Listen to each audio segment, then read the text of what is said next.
Hai, ketemu lagi dengan saya Venita dan juga Moza pastinya di channel Tua Tapi Keren. Hari ini kita mau bahas tentang perimenopause. Kenapa sih yang dibahas itu lagi? Karena ternyata ya Moz ya, nggak banyak perempuan yang tahu apa bedanya perimenopause, menopause, dan juga postmenopause. Nah, jadi dari berbagai sumber yang udah kita kumpulin. Yang pertama, perimenopause adalah waktu saat tubuh wanita bertransisi alamiah ke menopause. Jadi masa sebelum menopause itu disebut premenopause. Pre atau perimenopause. Ini yang menarik.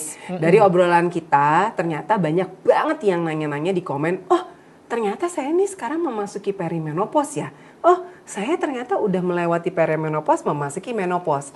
Jadi banyak sekali perempuan keren yang di luar sana itu pengen ngobrol sama kita. Jadi mesti dikasih tahu, kondisi ini nggak serta-merta. Misalnya gini, kita tidur besok pagi tiba-tiba perimenopause, ya enggak gitu kan.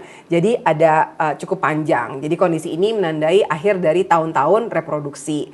Perimenopause juga disebut sebagai transisinya menopause dan wanita itu memulai perimenopause pada usia yang berbeda-beda.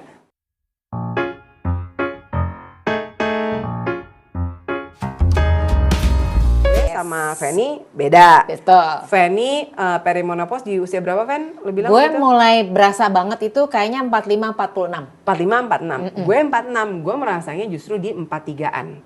Oh ya? Iya kan? Oke. Kan jadi gue bilang ya, pas kita ngobrol berdua, gue sekarang udah, lo bilang udah nggak rutin mens gitu.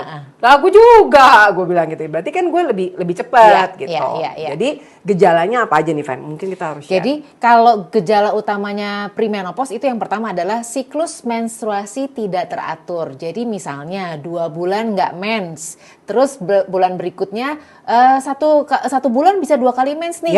Sebenarnya waktu itu Dokter Anggi juga menyebutkan, jadi bisa jadi siklusnya berikutnya itu nggak 29 hari, tapi 25 hari. Makanya rasanya jadi rasanya kok kayaknya sebulan 2 kali ya mensnya. Sebenarnya bukan sebulan 2 kali, tapi karena siklusnya 25 hari, misalnya tanggal 1 mens, seminggu kelar, ya tanggal 28, 29 kok mens lagi, ya itu jadinya sebulan 2 kali sebenarnya karena siklusnya jadi lebih pendek gitu ya. Ciri yang berikutnya adalah kalau pada saat kita lagi masa-masa produktifnya itu bisa seminggu sampai 10 hari. Kan ada yang sampai kayak gitu tuh, Fan.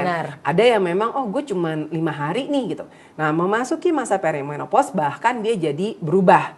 Ada yang jadi panjang banget. Gue pernah nih waktu itu sempat ada kenalan selama bulan puasa dia nggak puasa sama sekali, mens terus. Oh, kebalikannya lu ya? Kebalikan gue, terus gue gini, Nek lo harusnya sih cek ya, enggak tapi itu nggak kenapa-napa, aku biasa begitu.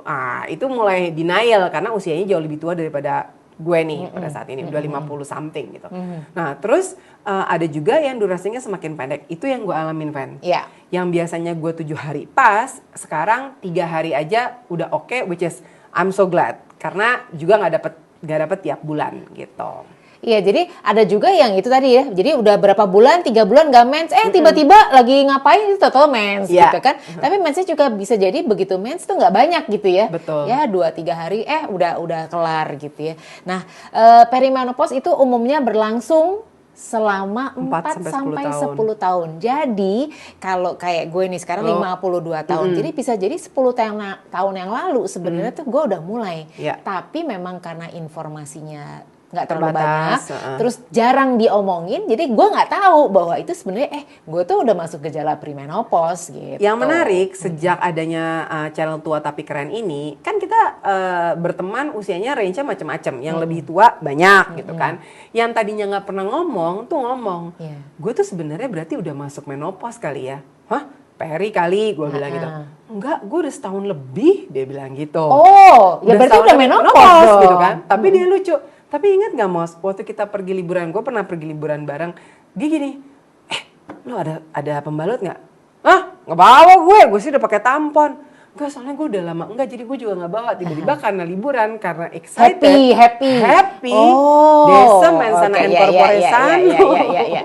Nah, jadi sejak masuk usia 30-an sampai dengan 40-an itu sebenarnya bisa jadi Anda sudah masuk ke kondisi premenopause. Nah, beberapa gejalanya tadi ya disebutin ya, siklus menstruasi yang tidak teratur, kemudian juga hot flashes. Tapi sekali lagi kita cuma mau menyampaikan bahwa derasnya menstruasi umur 55 tahun masih menstruasi disyukurin aja. Betul. Tapi tetap kalau menurut kita sih ya sebaiknya kita tetap periksa ke dokter kandungan walaupun tidak hamil lagi, minimal 1 tahun 1 kali supaya kita tahu sebenarnya kondisi kita itu dalam keadaan baik atau tidak, normal atau tidak. Jadi tetap dikontrol. Nah, menariknya dari obrolan kita ini banyak teman-teman yang memanggil kita dok.